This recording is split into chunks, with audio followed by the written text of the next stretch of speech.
Good morning students. మనం circulatory system కోసం discuss చేసుకుందాం. రక్త ప్రసరణ వ్యవస్థ. సర్క్యులేటరీ సిస్టమ్ ఏ విధంగా యూజ్ అవుతుంది? మనకి న్యూట్రియంట్స్ని ట్రాన్స్పోర్ట్ చేయడానికి అండ్ వేస్ట్ మెటీరియల్ని బయటికి పంపించడానికి. ఈ టూ ప్రాసెస్కి మనకి సర్క్యులేటరీ సిస్టమ్ అనేది యూటిలైజ్ అవుతుంది. డిఫరెంట్ ఆర్గానిజమ్స్లో డిఫరెంట్ సర్క్యులేటరీ సిస్టమ్స్ ఉంటాయి. అండ్ సర్క్యులేటరీ సిస్టమ్స్లో ఉండే ఫ్లూయిడ్స్ కూడా డిఫరెంట్ ఉంటాయి. లైక్ ఇన్వర్టిబ్రేట్స్లో చూసామనుకోండి, స్పాంజెస్, నిడేరియా ఫ్యామిలీస్లో చూసామనుకోండి, సర్క్యులేటరీ ఫ్లూయిడ్ కింద వాటర్ యాక్ట్ చేస్తుంది. వాటరే సర్క్యులేటరీ ఫ్లూయిడ్ కింద యాక్ట్ చేస్తుంది. సో లైక్ హ్యూమన్స్లో చూసామనుకోండి, వెల్ డెవలప్ అయిన వర్టిబ్రేట్స్లో చూసామనుకోండి, హ్యూమన్స్లో బ్లడ్ అనేది సర్క్యులేటరీ ఫ్లూయిడ్స్ కింద ఉంటుంది. సో బ్లడ్ ఏ విధంగా యూజ్ అవుతుంది? న్యూట్రియంట్స్ని క్యారీ చేస్తుంది అండ్ ఆక్సిజన్, కార్బన్ డైఆక్సైడ్ని క్యారీ చేయగలదు. ఇంకా మన బాడీలో కావాల్సిన చాలా వర్క్స్ని బ్లడ్ చేయగలదు. లైక్ బ్లడ్ అనేది మన బాడీలో 3 వర్క్స్ చేస్తుంది. Main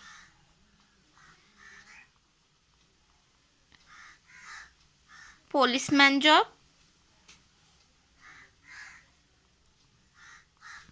postman job and third integrated system.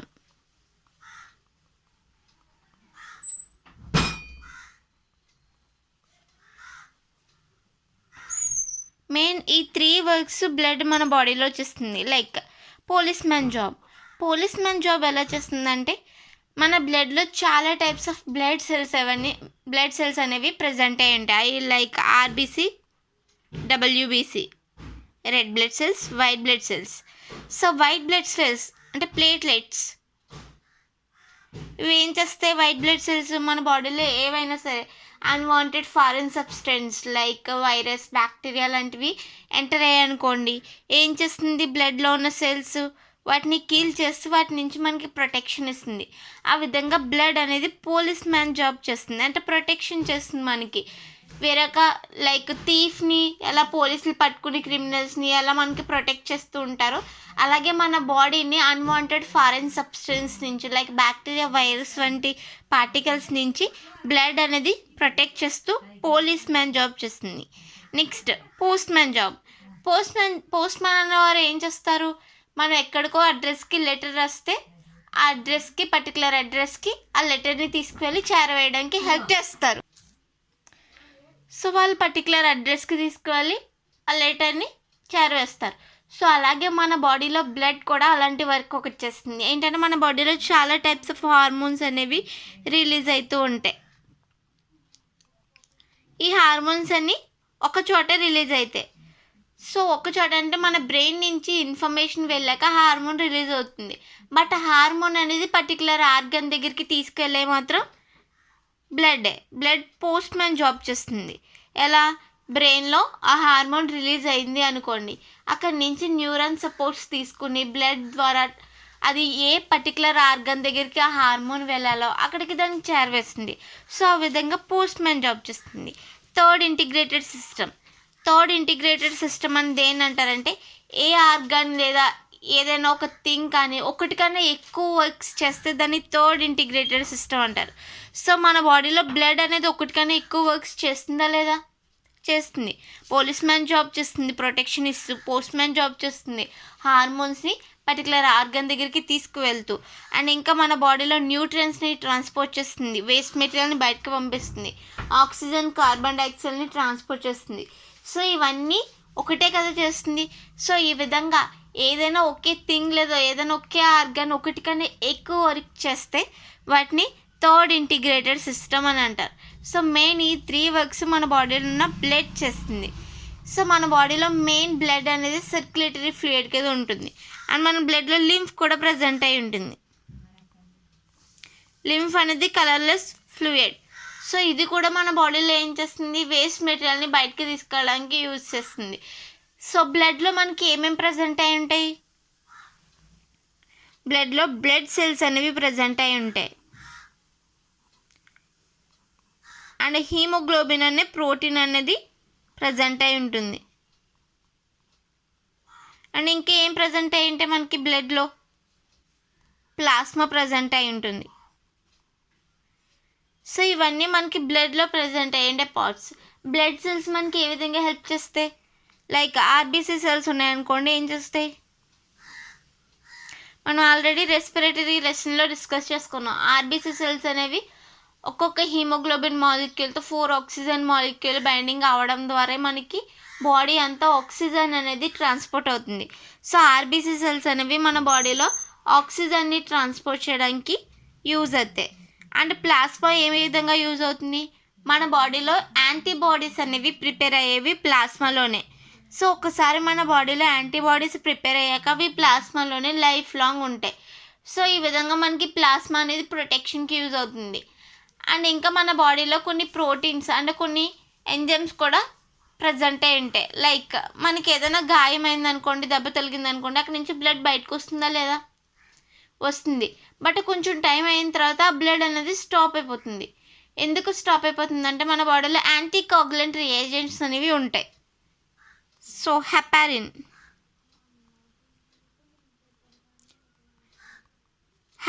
అనేది మన బాడీలో బ్లడ్ని ప్రొటెక్ట్ చేస్తూ ఉంటుంది, కోగులేట్ అవ్వకుండా ప్రొటెక్ట్ చేస్తూ ఉంటుంది.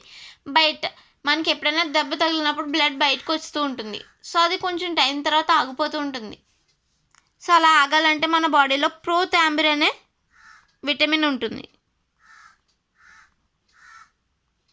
ఇది రిలీజ్ అయినప్పుడు మాత్రమే మన బ్లడ్ అనేది స్టాప్ అవుతుంది. సో ఇది ఏం చేస్తుందంటే అక్కడ ఉన్న బ్లడ్ సెల్స్ అన్నిటిని యాక్టివేట్ చేస్తుంది. యాక్టివేట్ చేసి అక్కడ ఉన్న ఫైబ్రినోజన్ టిష్యూని యాక్టివేట్ చేసి అక్కడ ఫామ్ అయ్యేలా చేస్తుంది.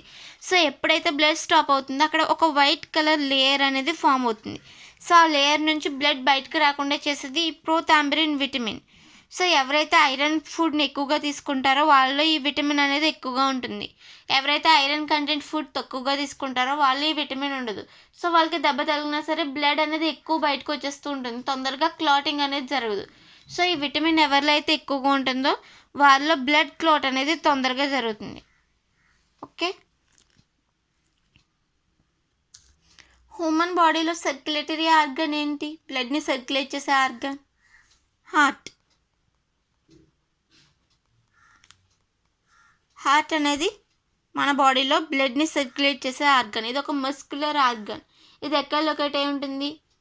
లంగ్స్కి పైన కొంచెం లెఫ్ట్ సైడ్కి లొకేట్ అయి ఉంటుంది.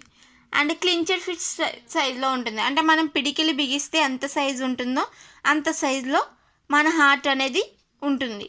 అండ్ ఇంకా మన హార్ట్లో 4 ఛాంబర్స్ ప్రజెంట్ అయి ఉంటాయి. ఓకే, ఈ 4 ఛాంబర్స్ ఏం చేస్తాయి? Article ventricles. ఇవి బ్లడ్ని మన బాడీ నుంచి ట్రాన్స్పోర్ట్ చేస్తూ ఏవైతే డిఆక్సినేటెడ్ బ్లడ్ ఉందో మళ్ళీ అది హార్ట్కి వస్తూ ఆక్సినేటెడ్ బ్లడ్ అనేది బాడీ పార్ట్స్కి ట్రాన్స్పోర్ట్ అవుతూ ఉంటుంది. ఇలా హ్యూమన్ హార్ట్ అనేది డబుల్ సర్క్యులేషన్ చేస్తుంది. అంటే ఒకసారి బాడీ పార్ట్కి వెళ్ళిన బ్లడ్ అనేది మరలా హార్ట్కి వస్తుంది, హార్ట్ నుంచి బాడీ పార్ట్స్కి వెళ్తుంది, మళ్ళీ బాడీ పార్ట్స్ నుంచి హార్ట్కి వస్తుంది. ఇలా జరిగే సర్క్యులేషన్ని డబుల్ సర్క్యులేషన్ అంటారు. కానీ కొన్ని ఆర్గానిజమ్స్లో ఈ సర్క్యులేషన్ అనేది సింగిల్ పాత్వేలో జరుగుతుంది. అంటే హార్ట్ నుంచి బాడీకి వెళ్తుంది, మళ్ళీ హార్ట్ నుంచే వెళ్తుంది ఆ సర్క్యులేషన్. సో అది సింగిల్ పాత్వే. బట్ మనది ఏంటంటే డబుల్ సర్క్యులేషన్, హార్ట్ నుంచి బాడీకి, బాడీ నుంచి హార్ట్కి, అలా డబుల్ సర్క్యులేషన్లో మన బ్లడ్ అనేది జరుగుతూ ఉంటుంది.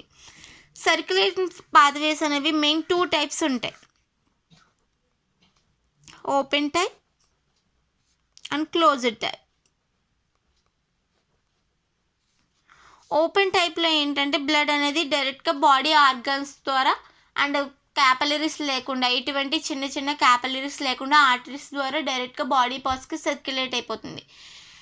క్లోజ్డ్ టైప్లో ఏంటంటే బ్లడ్ అనేది క్యాపిలరీస్ని యూస్ చేసుకుని, అంటే వెయిన్స్, ఆర్టరీస్, చిన్న చిన్న క్యాపిలరీస్ వంటి స్ట్రక్చర్స్ని యూటిలైజ్ చేసుకుని బాడీ పార్ట్స్కి సర్క్యులేట్ అవుతుంది. సో ఇవి 2 types of circulatory pathways. Okay, heart structure కోసం డిస్కస్ చేసుకుందాము.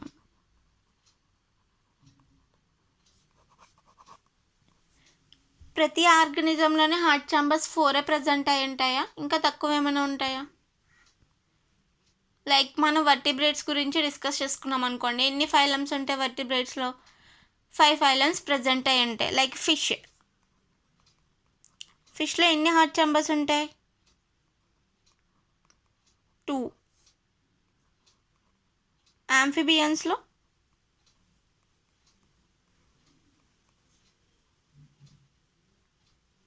3 హార్ట్ ఛాంబర్స్ ప్రజెంట్ అయి ఉంటాయి. రిప్టైల్స్లో 2.5.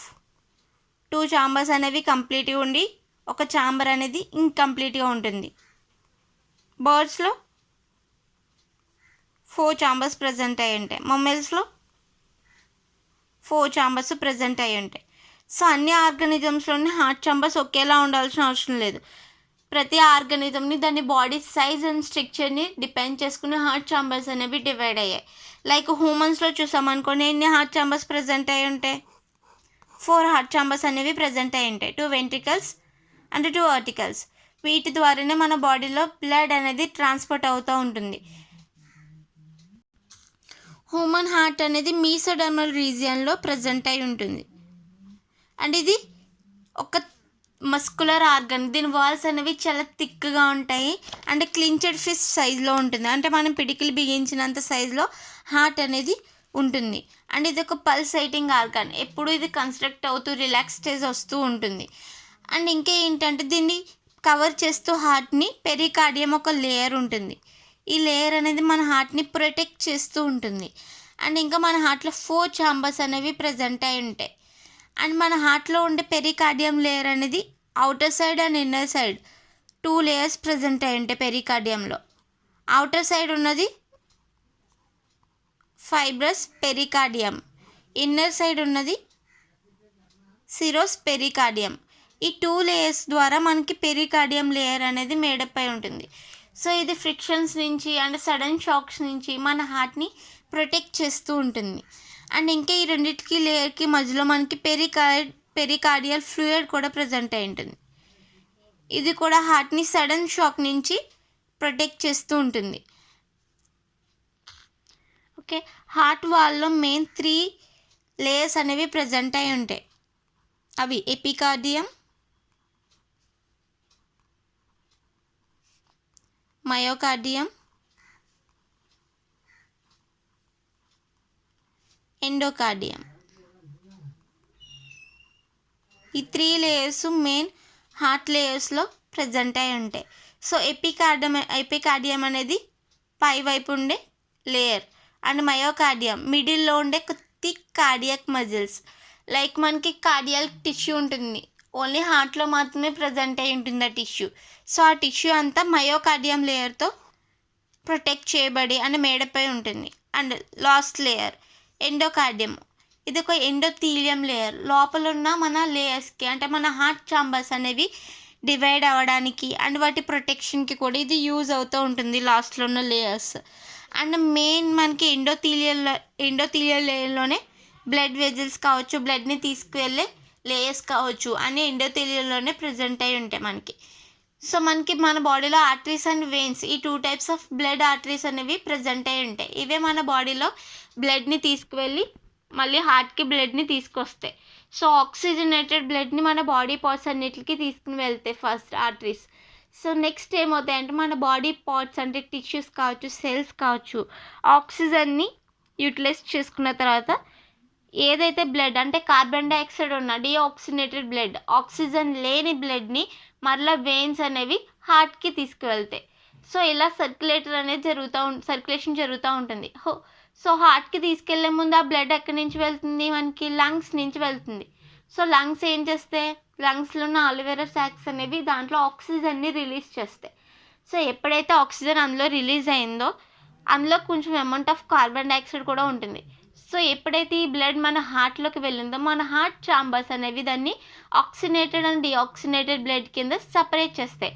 అంటే carbon dioxide blood, oxygen blood కింద సపరేట్ చేసి మన బాడీ వాల్స్కి వెళ్ళేలా చేస్తుంది. ఓకే, మన బాడీలో ఉండే హార్ట్ ఛాంబర్స్లో ఆర్టరీస్ అండ్ వెయిన్స్ అనేవి ఏ విధంగా హెల్ప్ చేస్తాయో మన ఛాంబర్స్ కూడా అదే విధంగా సర్క్యులేటర్లో హెల్ప్ చేస్తాయి. లైక్ పై వైపు ఉండే హార్ట్ ఛాంబర్స్ ఆర్టరియా అని పిలుస్తాం మనం, కింద వైపు ఉండేవి వెంట్రికల్స్. ఆర్టరియాస్ని మనం రిసీవింగ్ ఛాంబర్స్ అని పిలుస్తాం. ఎందుకంటే ఇవి రిసీవ్ చేసుకునే ఛాంబర్స్. అవి డీఆక్సినేటెడ్ బ్లడ్ కావచ్చు, ఆక్సినేటెడ్ బ్లడ్ కావచ్చు, ఇవి రిసీవ్ చేసుకునే ఛాంబర్స్, అందుకే వీటిని మనం రిసీవర్ ఛాంబర్స్ అని పిలుస్తాం. సో ఆర్టరీస్లో మనకి డిఆక్సినేటెడ్ బ్లడ్ ఉంటుంది, వెంట్రికల్స్లో ఆక్సినేటెడ్ బ్లడ్ ఉంటుంది. అలా లేదు, మనకి ఆర్టికల్స్ అనేవి రిసీవింగ్ ఛాంబర్స్. అవి డిఆక్సినేటెడ్ బ్లడ్ కావచ్చు, ఆక్సినేటెడ్ బ్లడ్ కూడా కావచ్చు. అండ్ వెంట్రికల్స్ అనేవి మనకి సర్క్యులేట్ చేసే ఛాంబర్స్. సో అవి డిఆక్సినేటెడ్ బ్లడ్ కావచ్చు, ఆక్సినేటెడ్ కావచ్చు. ఓకే, ఇవి రెండు మనకి బ్లడ్ని సర్క్యులేట్ చేస్తూ ఉంటాయి మన బాడీ అంతా. అండ్ మిక్సప్ జరగకుండా బ్లడ్ని ప్రొటెక్ట్ చేస్తూ ఉంటాయి. మనకి ఛాంబర్స్కి మిడిల్లో ఒక క్యాప్ లాంటి స్ట్రక్చర్స్ ఉంటాయి. ఈ క్యాప్ లాంటి స్ట్రక్చర్స్ ఏంటంటే పై ఛాంబర్ నుంచి బ్లడ్ అనేది కింద ఛాంబర్కి రావడానికి హెల్ప్ చేస్తూ ఉంటుంది. సో ఇది ఎప్పుడైతే ఓపెన్ అయిందో అప్పుడు పై ఛాంబర్లో ఉన్న బ్లడ్ అనేది కింద ఛాంబర్లోకి వస్తుంది. సో ఎప్పుడైతే బ్లడ్ అనేది కింద ఛాంబర్లోకి వచ్చేస్తుందో అది వెంటనే క్లోజ్ అయిపోతుంది. ఈ క్యాప్ ఓపెన్ అయ్యి క్లోజ్ అవ్వడం వల్లే మన హార్ట్ అనేది లబ్ డబ్ అనే సౌండ్ వస్తుంది. సో ఎప్పుడైతే ఈ క్యాప్ ఓపెన్ అవుతుందో అప్పుడు లబ్ అనే సౌండ్, ఎప్పుడైతే క్లోజ్ అవుతుందో అప్పుడు డబ్ అనే సౌండ్ అనేది మనకి వినిపిస్తుంది. ఇదంతా 0.01 సెకండ్ టైంలో జరిగిపోతుంది. సో ఎప్పుడైతే 0.01 సెకండ్ టైం అయిందో అప్పుడు మనకి ఈ క్యాప్ అనేది ఓపెన్ అయితే క్లోజ్ అవుతూ ఉంటుంది. సో ఆ టైంలోనే పై ఛాంబర్లో ఉన్న బ్లడ్ అనేది కింద ఛాంబర్లోకి వస్తుంది. కింద ఛాంబర్లోకి ఎప్పుడైతే బ్లడ్ వచ్చిందో అవి ఆర్టరీస్ అండ్ వెయిన్స్ ద్వారా మన బాడీ అంతా సర్క్యులేట్ అవుతూ ఉంటాయి. ఓకే, నెక్స్ట్ క్లాస్లో మనం హార్ట్ యొక్క internal structure and external structure గురించి డీటెయిల్గా డిస్కస్ చేసుకుందాం.